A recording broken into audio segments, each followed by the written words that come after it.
காவிரி நதிக்கரையில் நாகரிகம் இறந்து வளம் வளர்ந்த கொங்கு நாட்டின் சோழர், சேரர், பாண்டியர் பேரரசுகளின் வீரம் நிறைந்த பெருமையான மண் ஈரோடு. அந்த பெருமைமிக்க மண்ணின் இதயத்திலிருந்து எழுந்த வீரர் மாவீரன் பொல்லான்.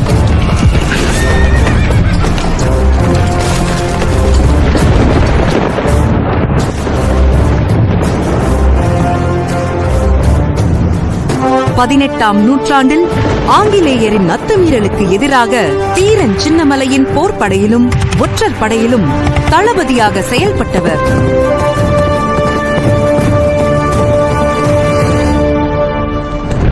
அரச்சலூர் அருகில் உள்ள நல்லமங்காபாளையம் கிராமத்தில் பிறந்த பொல்லான் சிறு வயதிலிருந்தே வாள், வில், மற்போர் ஆகியவற்றில் வல்லவரானார். அவரது ஊக்கமும் வீரத்தையும் உணர்ந்த தீரன் சின்னமலை பொல்லானை தன் படையின் முக்கிய தளபதியாக நியமித்தார்.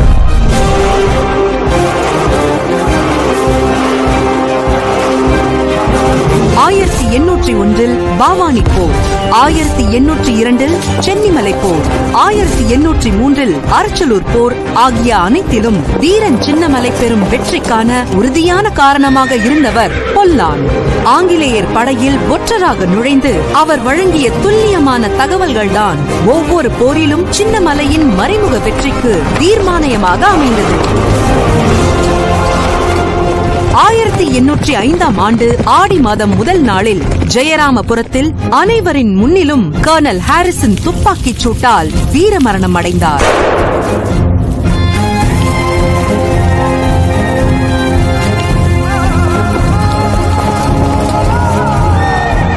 மக்களின் பல வருட கோரிக்கைக்கு பதில் அளித்து இவரது வீரத்தையும் தியாகத்தையும் போற்றும் விதமாக வணக்கம். பிரிட்டிஷ் அரசுக்கு எதிராக போராடிய தீரன் சின்னமலை அவர்களின் ஒற்றற்படை தளபதிகள் ஒருவரான மாவீரன் பொல்லான் அவர்களுடைய முழு உருவ சிலையையும் மணிமண்டபத்தையும் நாளை முதல்வர் அவர்கள் ஈரோடு மாவட்டம் அரசலூர் ஜெயராமபுரத்தில் திறந்து வைத்துள்ளார்.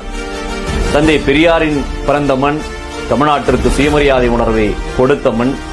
அதே மண்ணில் அருந்ததியர் மக்களுக்கு சுயமரியாதை உணர்வை கொடுத்த அருந்ததிய மாவீரர்களின் ஒருவரான பொல்லான் அவர்களுக்கு தமிழ்நாடு அரசு சிலை அமைத்து கொடுப்பது, மணிமண்டபம் அமைத்து கொடுத்தது வரவேற்கத்தக்கது, பாராட்டத்தக்கது.